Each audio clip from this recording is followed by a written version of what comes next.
everyone, and welcome back to Casual Climbers, the podcast by and for beginning hikers, and those who may not quite be physically ready to tackle the Appalachian Trail. I'm your host, Donna Padrick, and alongside me is my husband and adventure buddy, Roy. Good morning, Donna. Good morning. So in this podcast, we provide you with information, tips, and tricks on how to get into hiking in the Blue Ridge area.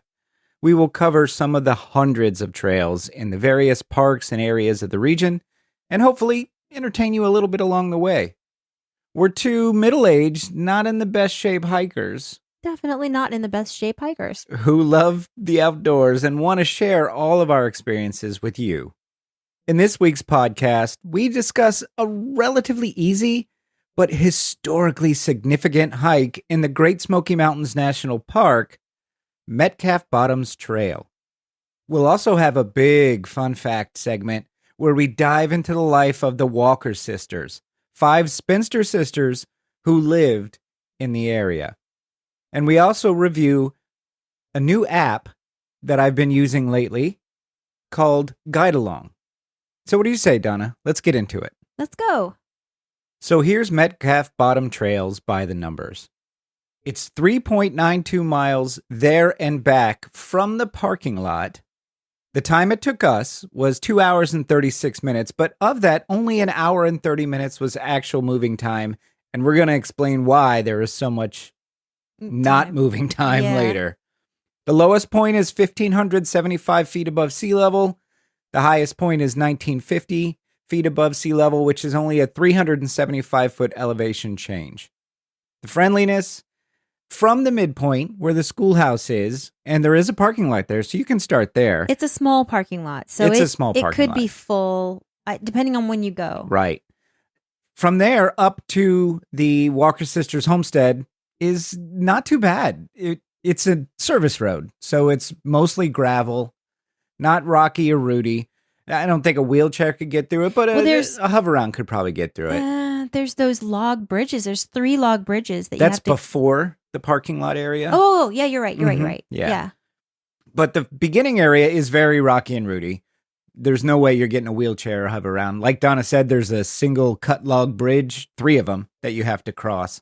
So you're not getting a wheelchair through there. Really kind of a skinny. I mean, like you want to put one foot in front of the other, pretty much. Yeah, and on the bridges, yeah. Absolutely. Yeah, there's no way you're fitting 2 people there. Absolutely. So as we said, the hike starts at the parking lot. And so if you're using Google Maps or Apple Maps, whatever your GPS is, you want to search for Metcalf Bottoms Picnic Area Road South, Gatlinburg, Tennessee. And the mountain that we actually are on is in Tennessee. Yeah, it's real close to Cades Cove. Very close to Cades Cove. So if you're on Newfound Gap Road, which is the main road that goes through the Great Smoky Mountains National Park, you're going to basically follow the signs to Cades Cove, and then there's a turnoff for Metcalf Bottoms parking area. And the parking area there is gorgeous because there's many picnic tables, and it's right there next to the on water. The Little Gorge River. Uh-huh. Yeah, it's absolutely beautiful there. Decent bathrooms and yeah. Oh, were the bathrooms nice? I saw them. I didn't go. Yeah, the women's bathroom was, but it was just 2 stalls, and so there was a mom with some little girls in one stall, and it was very cute. They had to take their time a little bit. So there's tons of picnic tables there, though. I mean, there's probably 20 picnic tables. And honestly, that parking area, I think that there's other parking areas off that parking area if we had gone.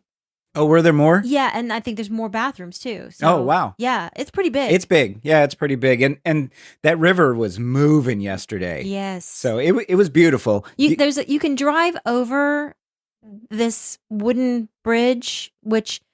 It's a 1-lane wooden bridge. Yes. And so it has both the cars and people have to walk over it, which is kind of sketchy. You don't want to, because you have to walk over that bridge to get to the beginning of the trail. Right.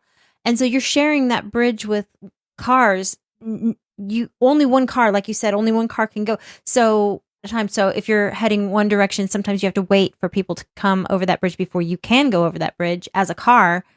So it's a little... it's beautiful. It's beautiful. We decided to wait until the cars were gone to Yes. cross it on foot, just because it's very, very narrow. And, Yes. people aren't always paying the closest attention. And I wasn't in the mood to get hit by a car on a bridge. I wasn't either. We waited, but I was walking behind and trying to walk fast across that bridge, but a car didn't want to wait for me to get across, so he went ahead and started going. And Ugh. it was.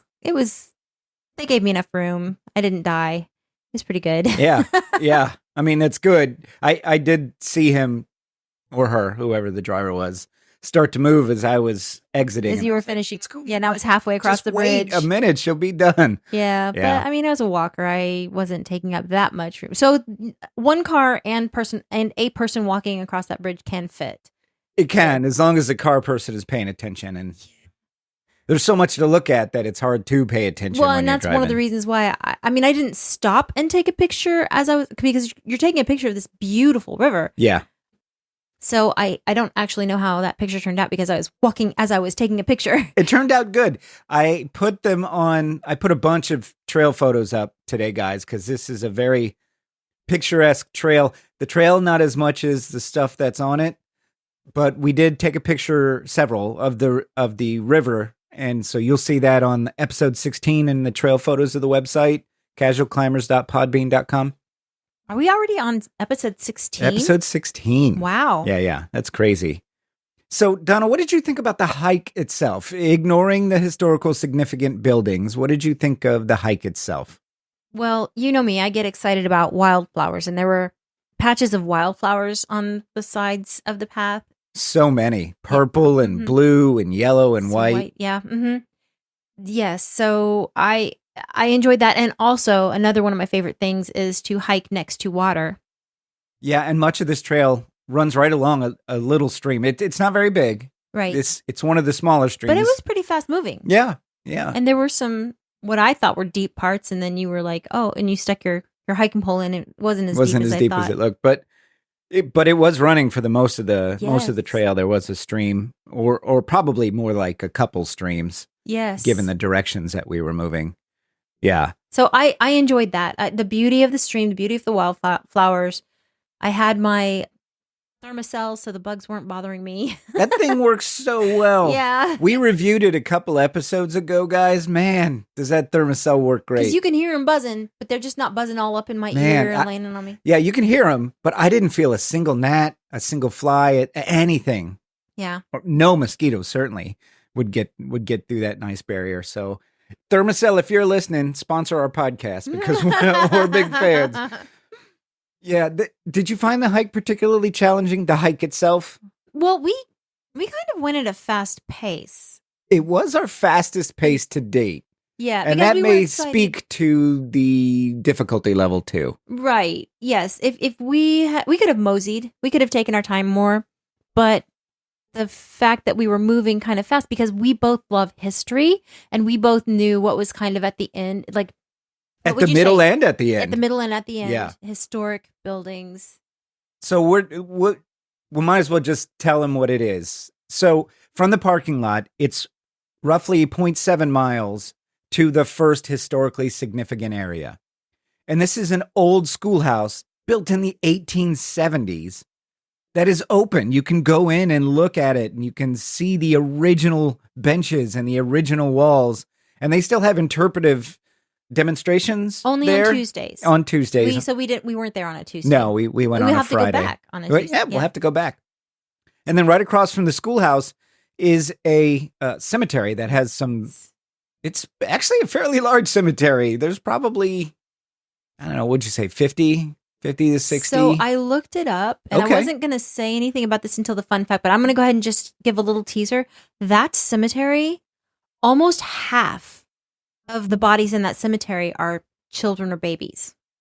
We did see so many infant ones. That's awful. Yeah. I mean, so historically speaking, the infant mortality rate was Back really high back then, especially in the very challenging conditions of the mountains. Sure. And this is remote. Yeah. Like, this is in the middle of the Great Smoky Mountains National Park. They did not put a national park in city. Right. It's very remote mountains. So people were not going to the hospital to have their babies. No. No, So there's all midwife. there's so much that can go wrong. I mean, how many of the there were children. So, Yeah, they were measles, young. chickenpox, Sure. Snake bites. yeah, Sure. Yeah. falling off a whatever. Yeah. But yeah, so anyway, that was So that's sad. yeah. That's a little sad. There's some dating back to the 1800s. Some of the graves are dating back to the 1800s. Yeah. And the schoolhouse was built by John Walker, who we're going to get into in our fun fact. He helped build it. He didn't build it all by himself, obviously. And the schoolhouse doubled as a church, as most schoolhouses did back then. Well, yeah, because it felt a little weird because this is a schoolhouse and there's a cemetery, a graveyard. And so until we thought about the fact that it doubled as a church, you're more used to seeing a cemetery next to a church rather than next to a schoolhouse. Right. So the fact that it doubled as a church made the cemetery, for me, make more sense. Make a little bit more sense, sure. Yeah. It's really historically significant, and Donna's going to get into really great detail about it in her fun fact. But this whole area was called Little Greenbrier. It's called Little Greenbrier area back in the 1800s. And there's an old road where the second half of the trail from the schoolhouse up to the Walker's homestead, that is a 200-year-old wagon road, and probably much older than that. But they know for a fact, at least in the 1810s, 1820s, it was a wagon and horse road going up there. So it's very historically significant. And I got to tell you, when you and I were walking to it, it's hard not to, as you're walking the trails, it's hard not to remember the people who lived in that area and what they had to go through to this day, because the Walker homestead is 1.1 miles from the schoolhouse. Yeah. So those kids walked that every day back and forth. And you and I walked it. Yeah. But we walked it as a very wide path. Right. That was graded and everything. It was meant for service vehicles. So it's fairly flat, it's gravel. It was not the case when they were doing it. Right. And they didn't have hiking boots. They had the wooden-soled shoes probably. And so they were walking this path in the winter on ice. Can you imagine? Oh man, no. I can't imagine. And it's really incredible. So when you're walking this trail, and like I said, it's, if you start from the very beginning at the parking area, it's still less than 4 miles total. So it's not a very long trail. It's not terribly challenging. There's some roots, some inclines, yes. A few roots and rocks, but compared to the challenging ones that we've done, Rainbow Falls, Pinnacle Mountain Falls, this is nothing. This is barely a break of sweat, barely. Now, I want to go ahead and say right out of the gate that dogs are not allowed, I believe, on this. Dogs and bicycles are not allowed. Dogs and bicycles are not allowed on this trail. So I'm sorry to those of you, friends of mine, that have dogs and enjoy hiking with their dogs. Got to leave them at home for this one. Yeah. Yeah. That's kind of sad to me. But I mean, they have their reasons, I guess. Yeah. I don't know what they would be. Maybe they wouldn't want messing with the wildlife, maybe. Perhaps, or marking the site of a 150-year-old school building. Oh my gosh. Yeah. No kidding. Oh, that's one thing too. The schoolhouse, the fact that it has that little parking area right next to it, and you can drive up there and park there. You can get to it fairly easily. You can get to it in a vehicle. Yeah. If that parking area has parking spaces. The fact, I think, that it's fairly easy to even hike to. It has more graffiti, unfortunately. I'm glad you brought that up, because you and I have very different views toward humanity. You are a much more optimistic person and really try to think of the best in people. My view is a little bit more pessimistic, and I generally see not the worst in people, but I don't expect a lot from people. So seeing graffiti carved into the walls of the schoolhouse, and now they do have a blackboard that looks like it's for people to write on. It looked like it spanned the whole front, the whole front wall. Yeah. So that doesn't bother me when people write on that blackboard, because it kind of looks like that's what that's for. But when they were carving, we saw so In many the doorway. carvings in the doorways and on these 150-year-old school benches. People putting, Jack loves Jill and stuff like that. It's just like, it really makes me It hurts your heart. cringe at people. Like, why do you think that's a good thing to do, to deface something historically significant? And they have a sign. So if you do park in that the little parking area to walk up to the schoolhouse, they have a sign that talks about somebody. It talks about the Bob, I penalty. think it is. Yeah, it's this generic Bob guy that defaces. Mhm. And he got in trouble and he had to pay a fine, but he could have had jail time, and it could have been $8,000 instead of $100, whatever it was. The sign is to deter people from doing that. Clearly is not working as well as it should, I think. We don't know when they put that sign up. Maybe it's working perfectly well. That's Maybe true. all of the graffiti happened before they put that sign up. I don't know. I have faith in people. I know you do. I have much less than you do. Maybe people did that and they just didn't know that was They didn't know it was a horrible not cool thing to carve on a 150-year-old hand-carved bench. Maybe they didn't know that it was a 150-year-old hand-carved bench. I don't know how they would not. It says it clearly on the signs going up, but maybe they can't read. Man, okay, see? Do you see what I mean, listeners? This is Donna trying her best. So, yeah. So back to the trail. Once you leave the schoolhouse and you head up, Mm-hmm. it's not very clearly marked. So how to get to the part going up to the Walker homestead is if you're standing in the schoolhouse doorway, looking out across the cemetery, there's a little road behind it that goes to the parking area. If you cross the road, there's a gated off service road that you can just, you're supposed to walk around the gate entrance. It's just to prevent cars from going up there. Right. And then there's a little wooden trail marker that says Walker Cabin, I think is what it says, that goes up. Mm-hmm. I found it to be pretty well marked. What you're supposed to do, where you're supposed to go, but I overall, think yeah. I think it's good that you're mentioning that's what you're supposed to do, because we struggled a little bit about it. When we got to the homestead and we spent a few minutes there and we looked at the cemetery, we went in the old schoolhouse and it was wonderful. Mm-hmm. And then I was like, oh, where do we go now? Yes, because my trail map had it doing this weird dog leg, and now I can see why it had us doing this weird dog leg. You basically go around the cemetery and then up the service road. And then once you get on that service road, it's wide. It's a wide service road meant for a vehicle. There's tire tracks, there's gravel. You can tell it's still actively used so that they can go up and, do service to the cabin. When the Walker sisters lived in that house, that was the road that was used to deliver them stuff. Yes, it was. That was the wagon road that you walk. Oh, they got in and out. And right. Whatnot. And so you walk up the trail. There's a stream that follows you almost the whole way. There's a couple parts where it's winded away from you, but for the most part, the stream follows you along the whole way. You even have to cross it at one point. Mm-hmm. So there's an area where the cars cross. It kind of goes down into this cemented area so that the water can still flow and without washing out the path. And there's also a little carved log bridge that you can walk across at that same area. And then you keep going up, and it's 1.1 miles from from the schoolhouse cemetery area to the cabin. And then you get to the cabin and you are smacked in the face with another 150-year-old historical relic. It's so beautiful.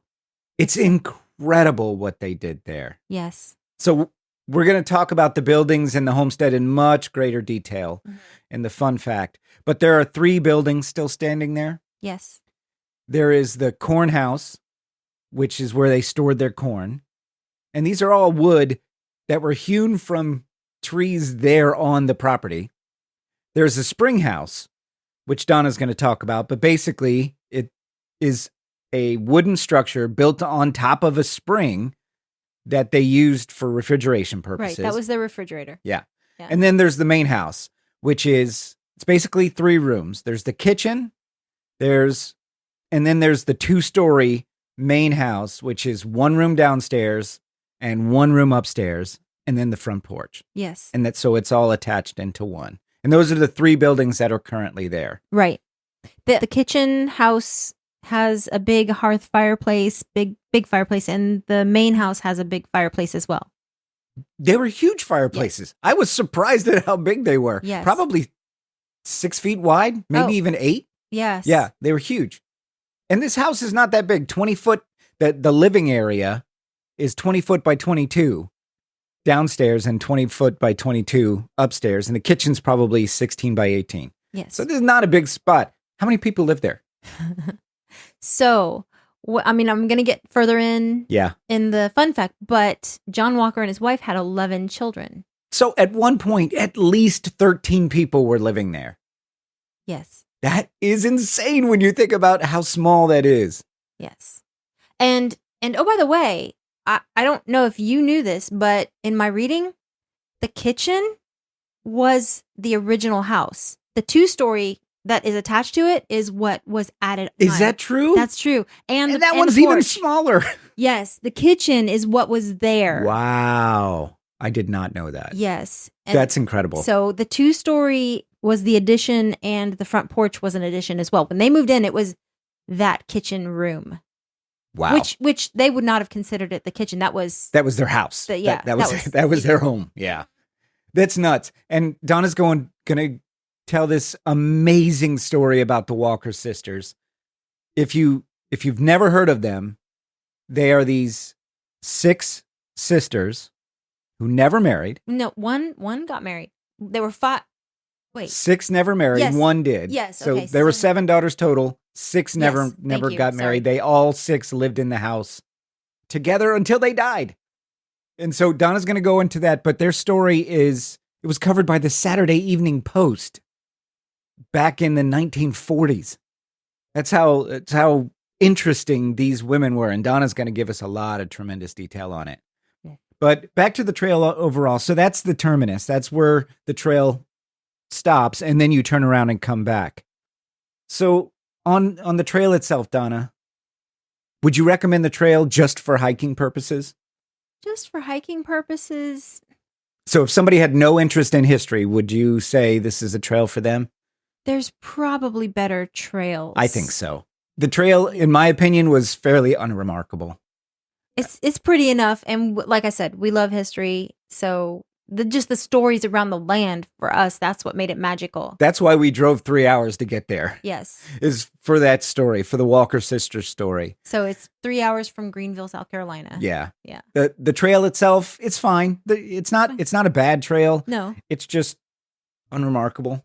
So if you're just interested in the hiking, there's way better trails. I imagine I think there were rhododendrons on the trail, maybe some mountain laurels, I imagine. There was very few mountain laurels, but a lot of rhododendrons, yes. Yeah. And so when those are in bloom, it would be a better trail, and probably in the fall, anything in the Great Smoky Mountains. Anything in the mountains in the fall is pretty great. Yeah, but the trail as a hiker itself, unremarkable. But if you have any interest in history, yes. This trail is, if you're going to the Great Smoky Mountains National Park, don't miss this trail just for the historical. If you're going to the Great Smoky Mountains National Park, you're probably going to Cades Cove. So yes, this is right there. Yes. Yeah, like I said, you can spend 2 hours there. So spend 2 hours there and then spend another 2 or 3 at Cades Cove, and you've got a very fulfilling day. Yes. Yeah. Okay, great. So now let's dig into Donna's fun fact, because we've been dancing around it and teasing it for the past 24 minutes. Okay. So, Roy, I don't know about you, but I grew up watching Little House on the Prairie. My sisters did. Yeah. It was never my favorite show, but I know of it. Okay. So, yes, me and my sisters, we really enjoyed watching Little House on the Prairie.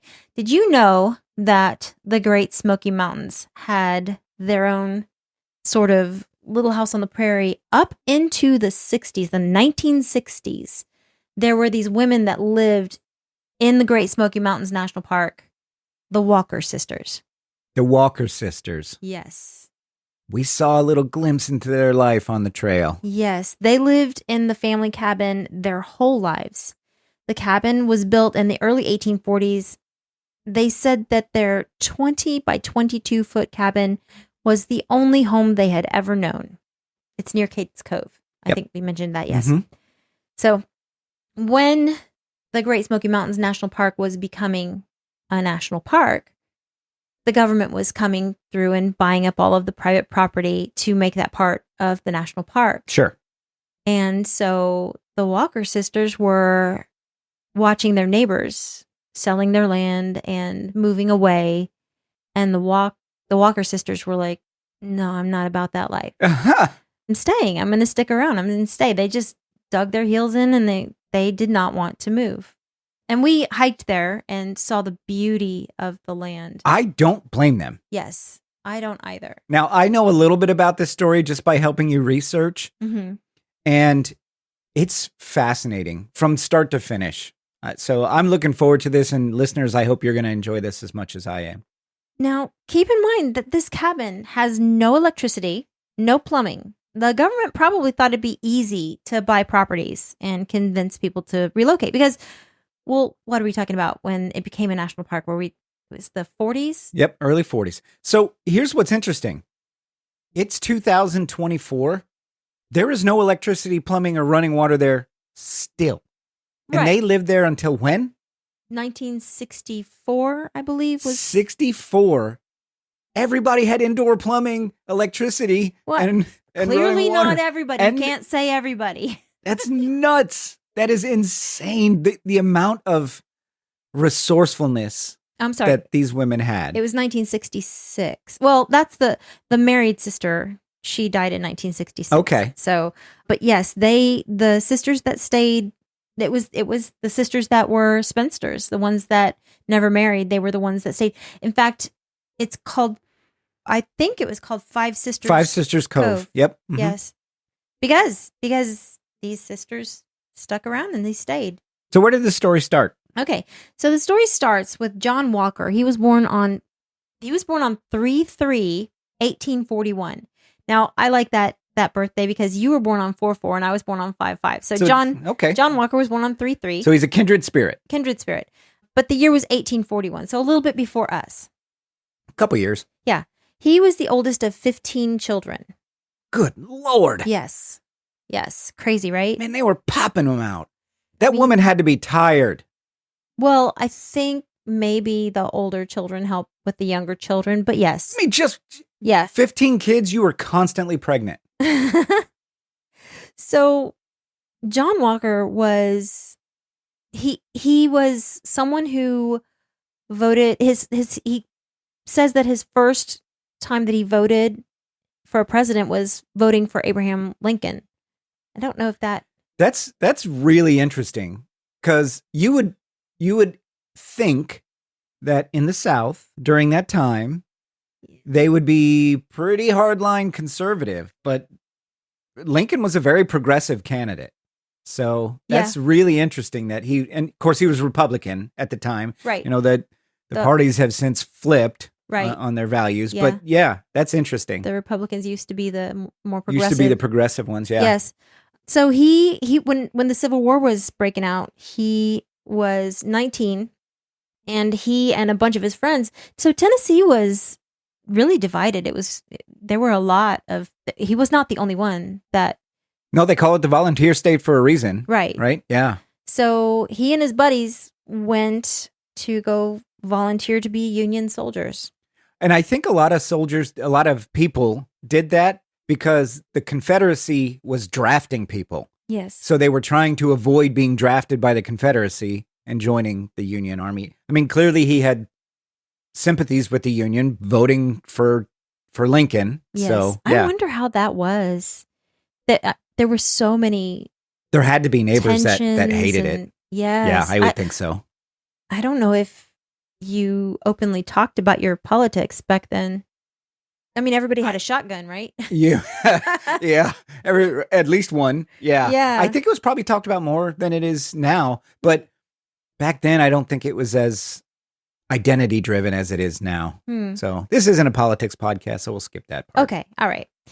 So he joined the Union and fought in one battle and was captured and sent to the Confederacy Andersonville prison That's awful. after the battle. The Andersonville prison is the worst of the worst. Famous for being The worst. the worst.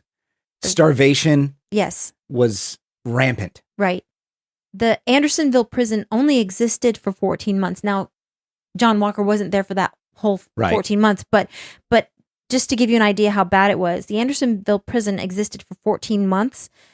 More than 45,000 Union soldiers were confined there. 13,000 died from disease, poor sanitation, malnutrition, overcrowding, or exposure to the elements. So a third of the prisoners died 13. in prison. Yes, 13,000. At this one place that was only open for a little over a 14 year. months. Yes. That is awful. Yes. Well, I mean, prisons back then, north or south, I'm guessing, were pretty bad. Yeah, but this one. This was the worst of the worst. Yeah. So the prison was surrounded by hewed pine logs, 15 to 17 feet in height. John Walker, I read something that said he was there for 100 days and lost 100 pounds. He must have been skin and bones because It's not like he was a big guy anyway. Like when you look at the pictures of him as a younger person, he was not a big guy. No. Maybe 190 pounds. I mean, he probably had a lot of muscles and stuff like I that. would think so, He but was I 20 mean, years old, but it's not like he was 300 pounds and he could correct. afford to lose 100. Yeah. So an old farmer that was an old, not Union, but Confederate. Yeah. An old farmer. Andersonville's in Georgia, I believe. Yes. Mhm. So an old farmer felt sorry for the prisoners, so he threw pumpkins or bits of pumpkins over the fence. Supposedly, so I don't exactly know how this worked because there's one thing that I read that said that this sympathetic Southern farmer eased his hunger pains when he dumped a wagon load of pumpkins into the prison compound. I'm wondering, I don't know how you do that because I'm wondering if there were maybe just like he dumped it just outside of the logs and people could reach their arms through and grab bits of pumpkin. Or they let the guy in to dump him. It's hard to say. It's hard to say. Yeah, I don't know. But either way, good on that guy. Yeah. He didn't want to see human suffering of his fellow countrymen. Yes. Right? Yeah. That was, I mean, that's humanity. That's what people are supposed to be like. He would not carve on a 150-year-old house. Right. He wouldn't. Yeah. You know, he was too busy trying to feed. He was too busy trying to feed starving people. Yes. Yeah. Wow. Yeah, to deface public property. But anyway, that's how John Walker survived. He talked about this generous farmer and the pumpkins. Can you imagine that? Surviving on pumpkins that were dumped. Rind and seeds. Oh, I'm sure he was eating every scrap of it. Yeah. I mean, him and however many others. 45,000 others. That's minus the 13,000 that died. That's so awful. Yeah. Gosh. Yeah, if you're allergic to pumpkins and that. Oh man, can you imagine? Just have this feast in front of you and you're allergic. I think I'd take my chances. Yeah, honestly, I'd take for my sure. chances. 100%. Yeah. So after the Civil War, he married or made good on his engagement to Mary Jane King Walker. She was born 7/18/1846. Okay. They got married on March 29th, 1866. And they had 11 children all over the years, all of whom lived to adulthood. That is incredible. Yes. All of them lived to a death. That is unusual for that time period. So in my research, it shows that they had 5 boys and 6 girls. Did you read 4 something? boys and 7 girls. Because I have the names of all of them. And it's, okay, so here's the boys. James Thomas, William Wiley, John Henry, and Giles Daniel. That's 4. Yeah, that's 4. Okay, so here's the girls. Yeah, it's definitely 4 and 7. Okay, yeah. I don't know why. That said the other. Yeah, Margaret Jane, Mary Elizabeth, Mary Ann, Nancy Melinda, Louisa, Susan, and Sarah Caroline, and Hetty Rebecca. Hetty, yeah. Hetty's. So there is a photo that I put on our trail photos page of Hetty. Hetty apparently was one of the fun ones, always laughing and giggling. She has crazy look to her. She has crazy hair. I bet she was a blast to be around. I'll bet she was. Yes. She was the youngest. Oh, was she? Yeah. Okay. She was born in 7/4/1889. Okay. Yeah. So, yeah. Or the youngest girl, because I think, they had a son who Giles was the Daniel. young. Yeah. Mm-hmm. Yes. So, they were a very fascinating family.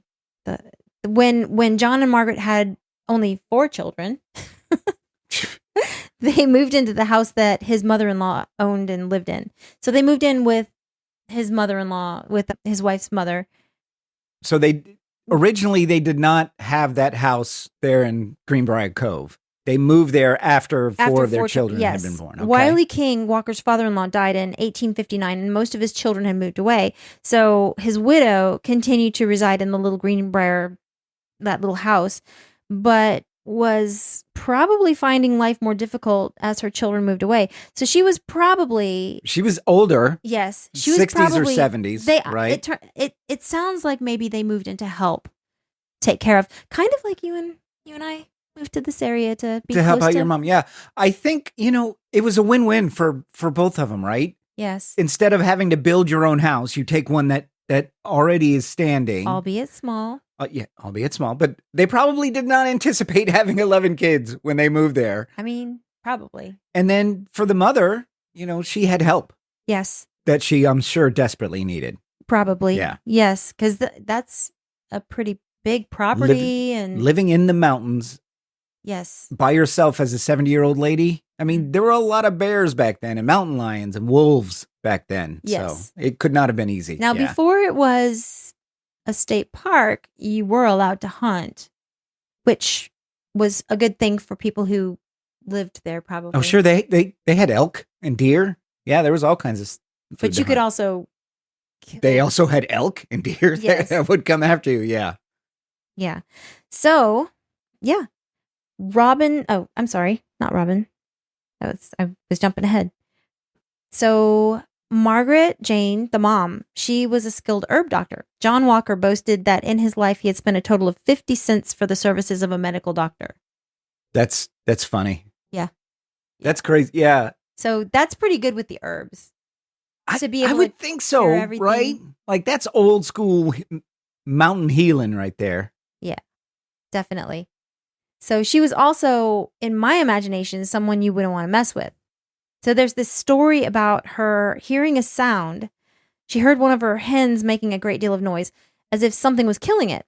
She went to the hen house. At first, she didn't see anything wrong, but soon she noticed that a weasel had the hen by the neck. The weasel was hidden beneath the hen. She grabbed the weasel, but it was able to bite her thumb and hold on so securely that she couldn't get it off. Oh, man. So listen to this. She calmly walked to the wash tub and thrust her hand, weasel and all, under the water. She's drowning the weasel? While it's biting her thumb. This woman is very hard. She's hard. Yes. Oh my gosh. If I was her kid and I saw that happening, I'd be like, I would do my chores. I would go to bed on time. Without question. I would clean my plate. Yeah. I would. There's no sass and mama after that. Yeah, so and she did it all calmly. Yeah. So this was like, she's like, okay, all right, weasel. All right. I didn't realize we were doing this today, but one of us is gonna die here. You want to play? Let's play. Bring it. That's crazy. It drowned in the water, stained by Margaret Jane's blood. She commented that she knew, quote unquote, sooner or later it would turn loose. That is a bad woman right there. Yeah. Holy cow. And then I'm sure she went and picked some herbs and put them on her They thumb. probably had weasel stew that night. Oh man, that's amazing. Yeah, I love that story. So that's just laying the foundation for these 6 sisters. Yes. Yeah. That's just one of the stories. So this is a hardy woman family right here. Oh my goodness. Yeah, mountain women. Yes. This is a feminist story start to finish. Yes. That's good. Good for them. Yeah. So yeah, there is so much research that you can do. I found out that so the Park Service was making it a national park, and at this point, we're fast forwarding. There's the 5 sisters that are alive when and the Spencers, they're just single older ladies, and the park is becoming a park, and they don't want to move, and so it went back and forth a bit because they were like one of the last holdouts of people who owned their own place and lived in that park. Finally, after a lot of back and forth, it was agreed upon that the government would pay them You looked at, was it $4,600? I think it was. Something like that. Something like that. $4,750, I think Something. is what it was. And they could live out the rest of their lives on the property. Backing up a little bit. So the father died early 1900s, 1909, I think it was. He died in 1921. 1921. The father did. Yes. Okay. And he bequeathed it to his children, mostly his daughters. The daughters that were living there. Right. Yeah. And so these women, these 6 sisters, lived on this property their entire lives. Yes. By themselves. None of them ever got married. So tell me the story about why they never got married. So the one sister that did get married, it's kind of a really good thing that she did get married, because her husband was into photography, and her husband was the one that was taking these old family pictures. Oh, so all those early 1900s, late 1800s, that's amazing. Yes. The one sister that got married a photographer. Go figure. That's pretty great. Yeah. Because we wouldn't have all of this history. Yeah. Historical photos. But yeah, the sisters that didn't get married. So the oldest one, Margaret Jane. Now, she was named after her mother, Margaret Jane. Now, so Margaret Jane, the mom, was born in 1846, died in 1909. Margaret Jane, the daughter, the oldest daughter, was born in 1870 and lived to 1962. She was the practical religious one. She sang hymns and quoted scriptures, but very early on, at a young age, she decided that she had no use for men and was not going to date or get married, and that was the case. There's gotta be a story there, right? I mean, there's gotta be a story there. Like, I'm not saying that, men are the greatest. I'm just saying during that time frame, it was very unusual for a woman not to get married. Yes. Early. Even if it was just an arrangement of, okay, you work in the field and I work in the house, there was lots and lots of work to be done, and men's muscles perhaps are better equipped for... At the very least, it's another set of hands to help, right? Because these women had, over the years, they developed massive apple, peach, pear, cherry tree orchards. Well, that was their father. Their father had, I think... Well, he started it. Yes. But they developed the acres of orchards, in addition to gardens, vegetable gardens, herb garden, a tremendous herb garden. Apparently their herb garden was like renowned in the area for having anything that you could ever want. Creme de la creme of herb gardens. Of herbs. And then flowers. I think one report said they had over 100 varieties of flowers growing on their property. And they could cultivate them, and they could give them corn. So and potatoes and everything else. I mean, these women were entirely self-sufficient except for a few things, right? I think it was 5, like it was salt, coffee, yes, and a couple other things. Not very much. Not much. It was mostly salt and coffee were the two big ones. Yeah, I read that they had to one buy. Time that they made shoelaces from squirrel hides. And they had they had a cotton gin, and their dad made a cotton gin, and John Walker Sr. designed and built this little handheld cotton gin. Yeah.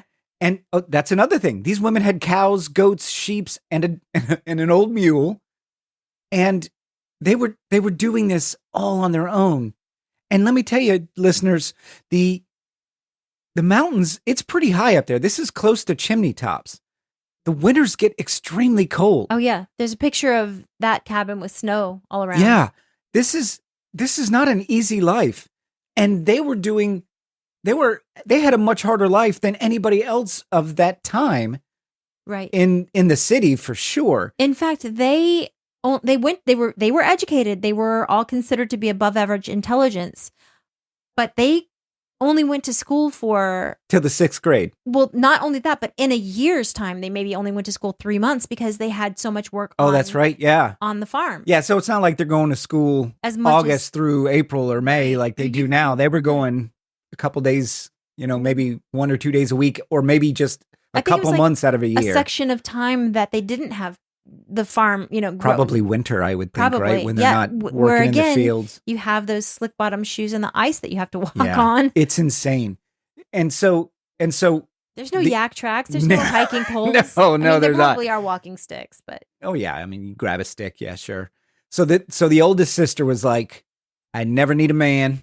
I'm fine. But she did recruit her sisters. Yeah, one of the stories said that she through ridicule and persuasion, Yes, she she convinced her convinced- other sisters to not get married. But two of them were engaged. Yes, two that did not end up getting married. So one got married, and two of the ones that ended up being spinsters were engaged to be married, and there were two separate logging accidents that killed their fiancés. Man.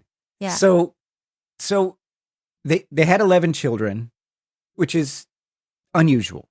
They had 11 children that lived to adulthood, Which is another unusual. which is even more unusual. Right. Check And then another you had box. 7 daughters, 6 of which never got married, even further unusual. Right.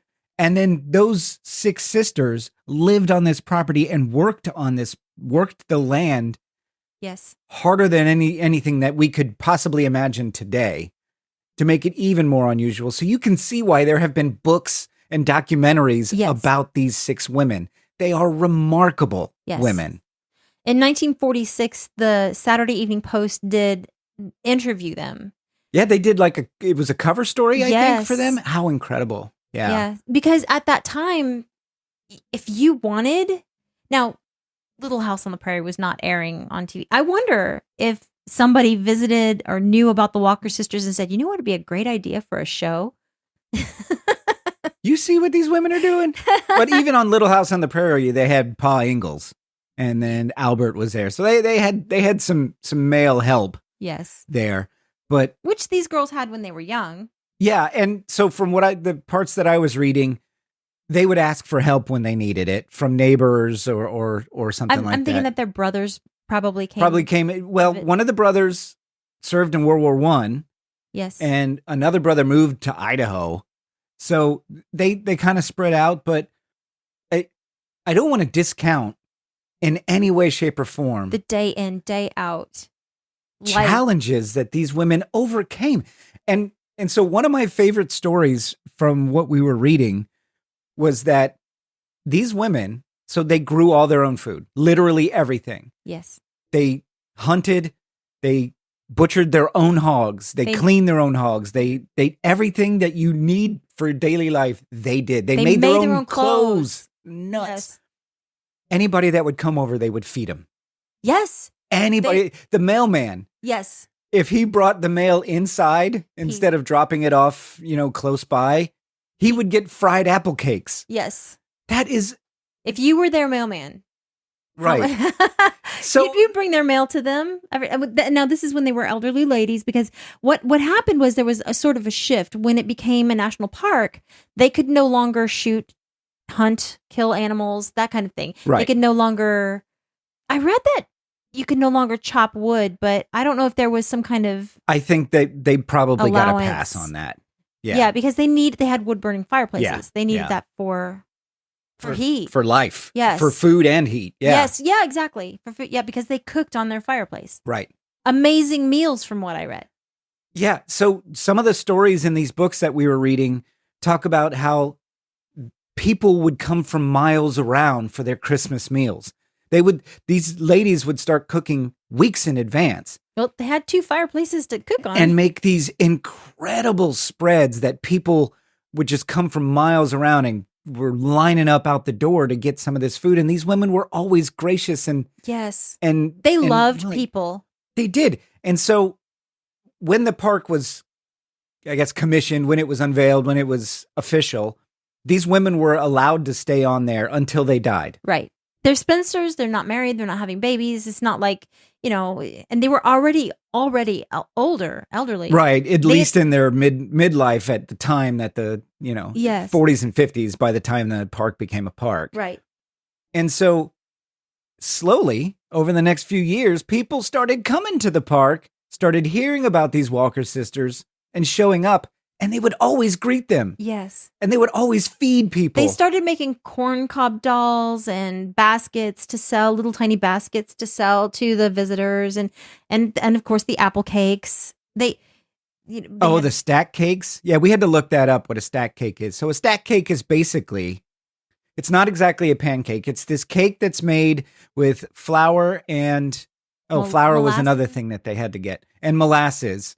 and then it's layered with apple filling in between each stack, and it's cooked in a cast iron skillet. I can't imagine. It's got to be amazing. So we're gonna have to find a stack cake somewhere. I mean, but can you imagine in the 1950s, heck, even in the 1960s, when at least 2 of these women were still alive on the property? Can you imagine driving your car from your house that had electricity and television and all that stuff to this place where these 2 old women were still living? Yeah. With none of that. So it's interesting that and they were being gracious to you. Right. Right. So there's this woman named Robin Goddard. She's Goddard. She's a retired 5th and 6th grade teacher. This lady tells stories of when she was a young girl. She was just 4 years old.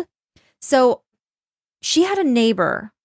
This neighbor's name was Elsie. Okay. And I don't know, I couldn't confirm it, but I think maybe Elsie knew the Walker sisters somehow. I'm wondering if she was one of the neighbors, one of the lifelong friends and neighbors that had lived up there and moved away.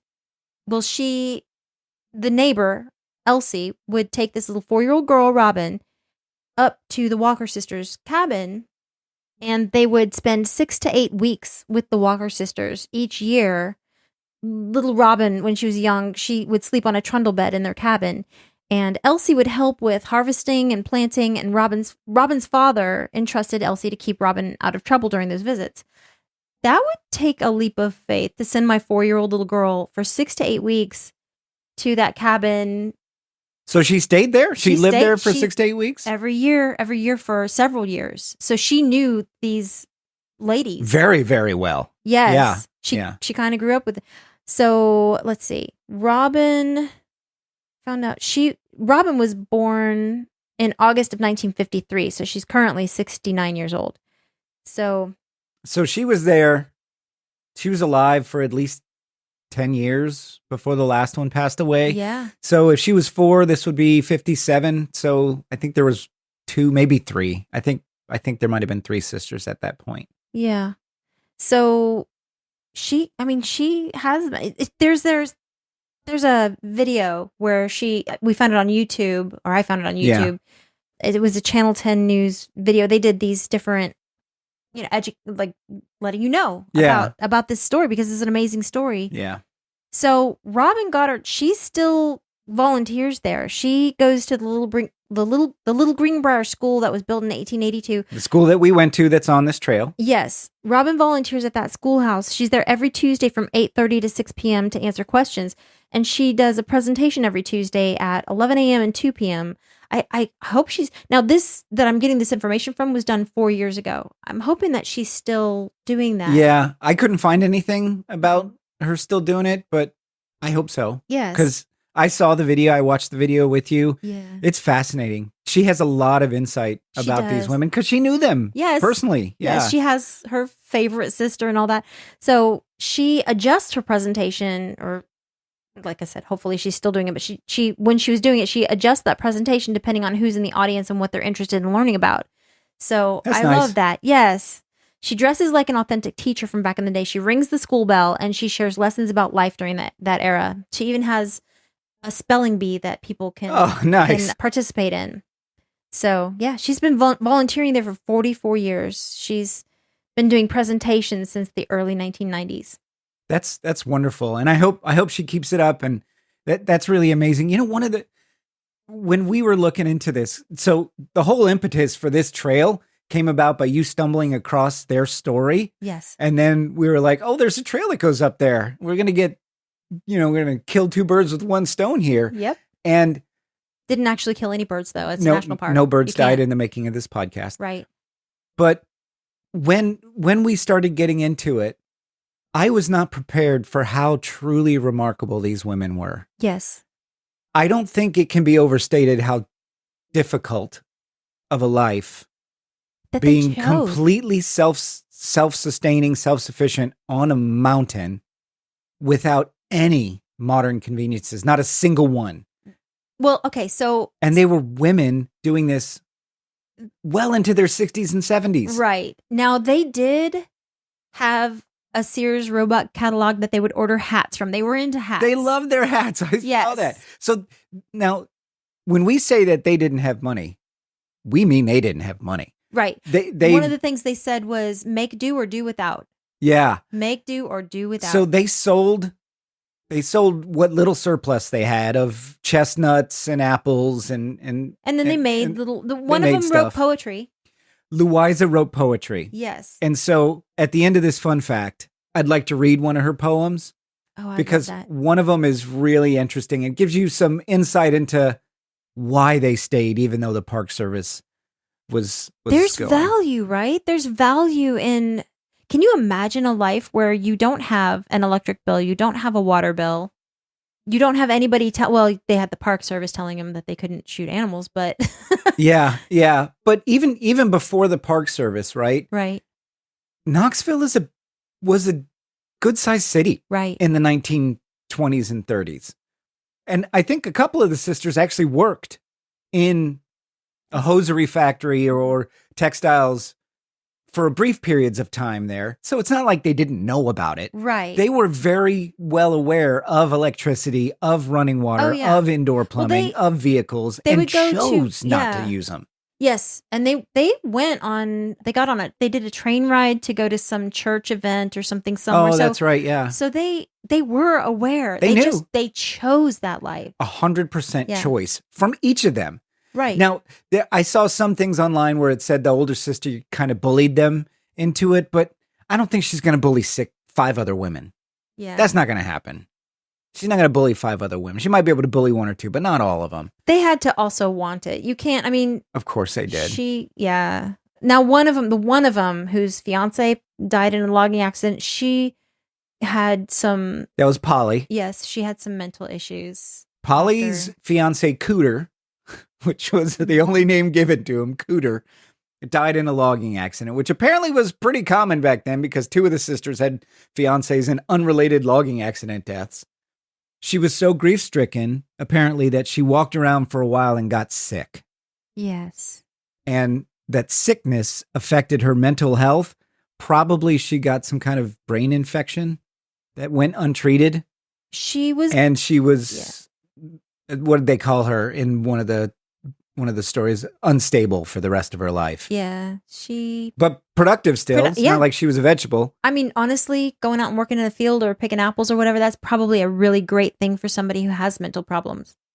Probably, right? You're getting exercise, you're out in, there's a blue sky, there's birds chirping. There's nothing complex there to deal with, right? You have a task in front of you, you do the task. Right. Yeah. Unless there were murder hornets or anything like that. But I don't know that they were. I don't think they got very shaken up about anything in those mountains. Yeah. Because black bears were very common back then. That's true. Very, very common. So Polly, the one we're talking about, she was born in 1875 and she died in 1945. So what is that? 60 years. Yeah. That's still a very long life.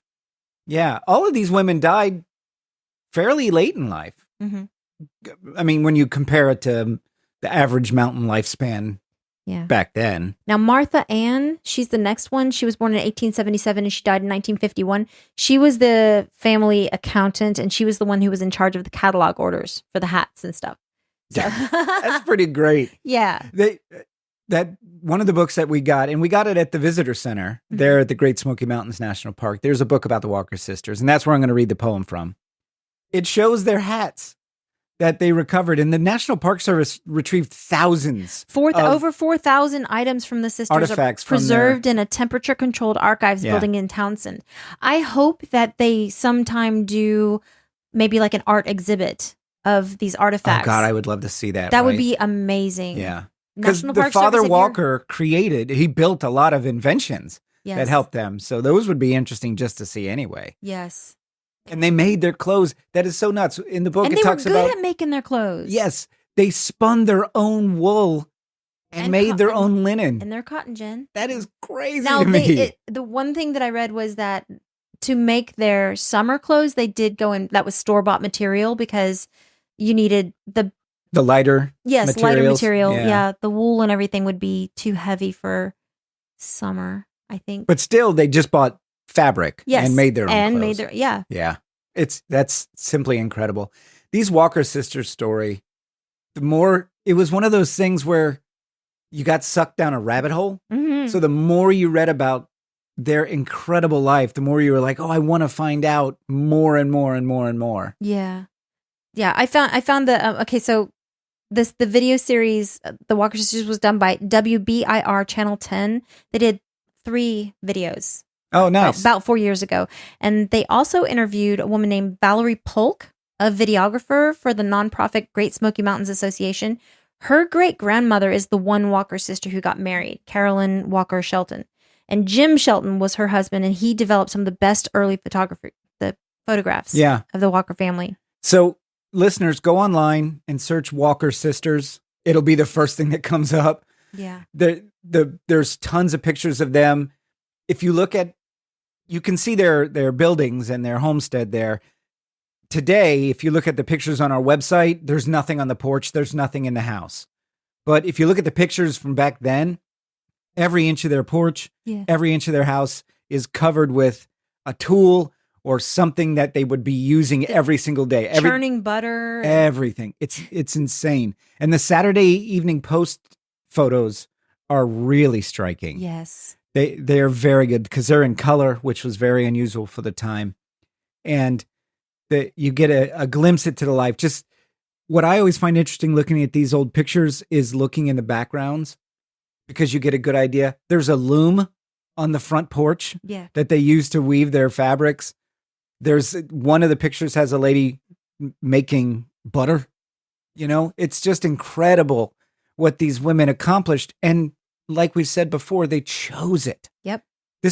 They could have sold their land for a good amount of money and lived in the city in an apartment fine for the rest of their life. Or old folks home. I don't know if they had, but so in the 1930s, the commission responsible for buying land from the Great Smoky Mountains unsuccessfully attempted to persuade the Walker sisters to sell the homestead. They were fearing bad publicity, kicking all these. Can you imagine? I cannot. Can you imagine if it came out that the government was kicking 5 old ladies or 6 at the time, old ladies off land? That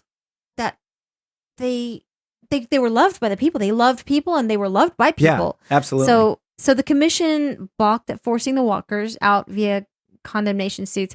The Walker sisters finally sold the farm in 1941 in exchange for a lifetime lease. A local legend claims that the sisters were paid a visit by President Franklin Roosevelt, who convinced them to sell the land. Roosevelt was in the area at the time to dedicate the national park in 1940, but there is no known record of a visit to the Walker place. I like to imagine that Franklin Roosevelt came to these sisters and had to sit down. You know what? Sell us your land. We will let you live here until you just live out your days. Yeah, I bet he did. I bet he did. I know there's no record of it. There wouldn't be, because that would mean a president would be coercing somebody into doing something. I don't know if but yeah. That's what it would be perceived as. Sure. But I 100% think they would, because they were famous and probably one of the only holdouts. And once you hear this story, wait a minute, there's 6 ladies living on land without any modern amenities whatsoever. How do you not check this out? We drove 3 hours just to check out this abandoned homestead. And I'll bet Franklin Roosevelt got some apple cake or stack cake. Oh, they fed him. They fed him. They might have been grouchy at him about wanting to sell, but they fed him. Yeah. It doesn't sound like they were really grouchy necessarily. They were well-loved, sweet ladies that just were hard workers. Hard workers. Toward the end of the last 2, when there was only 2 left, they asked the Park Service to take down the sign that said welcome visitors, just because they couldn't get all their chores done and entertain guests. But people still came up there and they still fed them. That's crazy. So the ladies did ask, hey, can you take down the welcome visitor sign and put up a no trespassing sign? And if you look online, you can see the photo of it. Right. People didn't stop. It didn't stop anybody. Because people. Yeah. And because people being people. And these women who didn't want them there, because they were old and tired and couldn't get things done, and still accepted them as guests and fed them. Yep. I mean, that speaks to their character. Exactly. Right? Yeah. These are just good people. Right. Right? Who didn't need no mans, Donna? I kind of wonder if Franklin Roosevelt was like, after meeting them, was like, okay, you know what? I can see the problem here. I can see how, we can't. We're not kicking these ladies off our land. Have you tasted their apple cake? Yeah, I know. I'm afraid I'm going to get drowned by one of them, quite honestly. Oh, So here's a poem, Donna, from Louisa, titled My Mountain Home. There's an old weather-beddian home that stands near a wood, with an orchard nearby it. For almost 100 years it has stood. It was my home in infancy. It sheltered me in youth. When I tell you I love it, I tell you the truth. For years it has sheltered, by day and night, from the summer's sun heat and the cold winter blight. But now the park commissioner comes all dressed up so gay, saying, this old house of yours we must now take away. They coax, they wheedle, they fret, they bark, saying we have to have this place for a national park. For us old poor mountain people, they don't have a care, but must a home for the wolf, the lion, and the bear. But many of us have a title that is sure and will hold to the city of peace, where the streets are pure gold. There no lion in its fury, those paths ever trod. It is the home of the soul in the presence of God. When we reach the portals of glory so fair, the wolf cannot enter, neither the lion or bear, and no park commissioner will ever dare to disturb or molest or take our home from us there. That's from Louisa Walker. You can feel how much she loves her home. Yeah. And how much they worried and fretted and suffered from the worry that they were going to be taken from their home. Their entire life would be taken from them. Yeah. Yeah. That's a great fun fact, Donna. I encourage all the listeners to check out the videos on YouTube about the Walker sisters. Pick up the book about the Walker sisters. The one we picked up is called The Walker Sisters of Little Greenbrier by Rose Hauk. You can get it on Amazon. You can get it at the Park Service. It's a small book. It took us maybe an hour to read. It's real small, but it gives you a lot of good insight to it. Yes. And check out the Walker sisters. Their story is inspiring. It's fascinating. It is. I am so glad that the Great Smoky Mountains is a national park. I'm so glad that we have that. That is a true national treasure of a park. But this story of the Walker sisters, it's one where I am pro national park. I am also pro Walker sisters.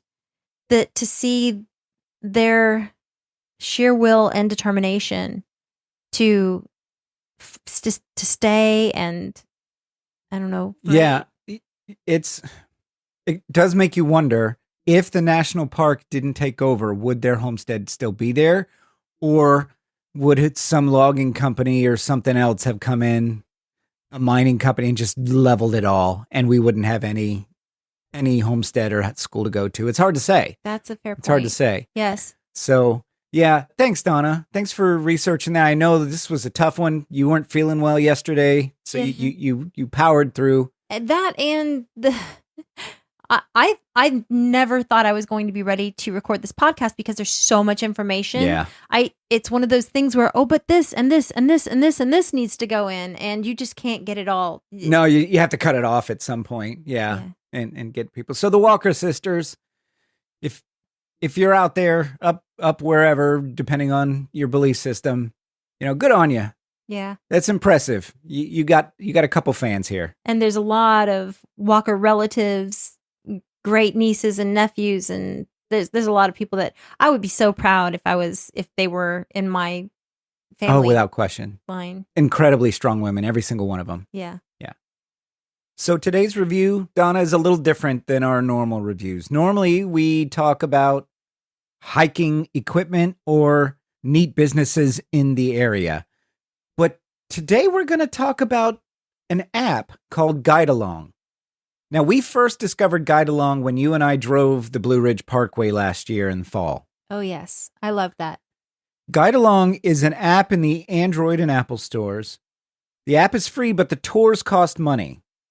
And so what it does is it provides you a GPS triggered narrated tour of, I think they have almost 100 tours in the GuideAlong app that you can do all over the world.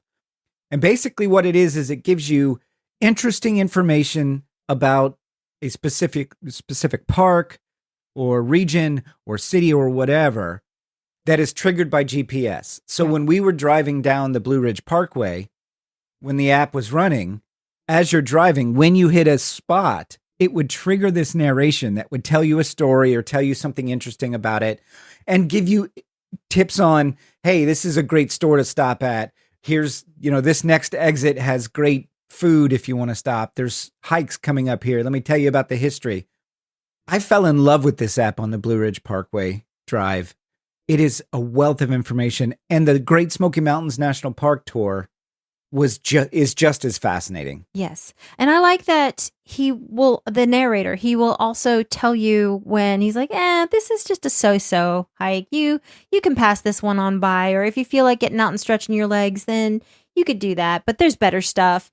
He would tell you what was good and what was meh, Right. Because if you're going through the Great Smoky Mountains National Park, this is massive. This is a huge national park. Yes. You can easily get overwhelmed by the things to do and spend 2 weeks there and still not cover everything. Oh, yeah. Right? So the guide does kind of help you. He's like, I'm going to give you some of the better ones. And when we were on the Blue Ridge Parkway, his recommendations were spot on. Yes. When he said this is a don't miss overlook, it was a don't miss overlook. That's true. Now, the disclaimer or caveat or whatever, that first hike that we did on the Blue Ridge Parkway, he said that was an easy. So he's going by what it's rated by probably seasoned hikers. Probably. Yeah, So- that hike kicked our butt. Yes. It was not as easy as he said it was. Not in even the same neighborhood. Right. So the GuideAlong trail for Great Smoky Mountains tour is $15. And it's, in my opinion, worth every penny. And once you have it forever. And they will update it regularly. Like I had an update to it. Mm-hmm. That's very cool. Yeah, I had an update to it right before we went on this trip. Yeah, because you would have some maybe construction that would be in the middle and then finish. A new trail that opens. Yes. Right. Trees down and this trail is closed. Right. That kind of thing. He gives you plenty of warning before you have to turn. This is the turn off for blah blah blah. I felt like it was. Yeah, you'd have to try to miss it. Yes. And when he's telling you where to go, you'd have to really try to miss it. Now I will say that there was this one point that I missed a story and I wanted to go back and hear it. But if you're driving along, it will, when you get to certain points, the GPS will trigger the next story because you're at that next point. So you almost have to stop. Yes. And then replay it Mm-hmm. and then go on. Yeah. Yeah. So that being said, if you drive really fast and you're trying to listen to this, you might get stories cut off from one story to the next. Sure. I hope you're not speeding through the Great Smoky Mountains National Park because it's 35 miles an hour through most of it. Yes. Some of it's 45, but most of it's 35. You're supposed to enjoy it. And man, just the drive through is so wonderful. And hearing his stories about the Cherokee and about how the Smoky Mountains National Park was founded and how its genesis and the people that helped bring this park to life. Yes. Is fascinating. It was wonderful. So I use GuideAlong on the Blue Ridge Parkway and Great Smoky Mountains. And honestly, I'm going to start looking for other tours that they have because it's well worth it, in my opinion. Yes. So it's guidealong.com is their website. You can look at it in the Android or App Store. GuideAlong, all one word, GuideAlong. I recommend it, Donna. Don't you? Oh, yes. So that's the episode today, guys. Metcalf Bottoms Trail leading up to the Walker Sisters homestead and the schoolhouse, Little Greenbrier Schoolhouse. The trail itself, fairly unremarkable, but the historical significance cannot be overstated. Yes. It's absolutely incredible to go visit this place for these really incredible women lived their entire lives. Every second of their lives, they were there. And that's so incredible. We also talked about GuideAlong, my app that I really enjoy that gives you, it makes your trip to the Great Smoky Mountains National Park even more special, because I learned things, Donna, that I certainly didn't know, and you wouldn't know if you didn't really dive into it's the a history really of it. great app. I mean, you'd be driving that beautiful road and saying, I wonder this, I wonder that. And he's telling you wheelchair accessible things and all just. Here's an easy path that's super Yes. simple to walk. Here's a wheelchair accessible trail. Here's a part about this ancient Cherokee trading route, and it's great. So GuideAlong on the Android and Apple Play Store. And then, of course, your fun fact about the Walker sisters. It's a supersized fun fact, and I loved every second of it. So thank you for that, Donna. And thank you guys for listening. Yes. And really, truly, thank you so much for listening. Please subscribe to us in whatever podcast app you use, and be sure to leave us a review. That's how our show grows. Feel free to check out our trail photos at casualclimbers.podbean.com. And if you have a question, comment, or just want to drop us a line, you can reach us at casualclimberspodcast@gmail.com. We will see you out on the trail. Before we see him on the trails, Donna, I don't think I have the strength that those Walker sisters had. I don't think I would have been able to do what they did for as long as they did with as little as they had to work with. You know what? They were some of the original tiny house people. Yeah, absolutely they were. So here's my thought. I think maybe you should get out back and start planting cherry tree orchard and apple orchard, some herb gardens. I mean, if these women could do it, there's nothing stopping you. Nothing except that I don't have the. You going to buy me a tree to plant? They didn't buy trees to plant. Okay. They grew from seed, Donna. Okay. All right. Fine. You got the seeds? Do you know what to do with the seeds? You're asking me. I'm not a Walker sister. And you're a woman, so you're as close as we get. So I'm going to expect this next week to see you out there. Also, one of my shoelaces broke this week. We got a ton of squirrels in the neighborhood. Can you make that work? I'm just going to buy you shoelaces. We'll see you out on the trails.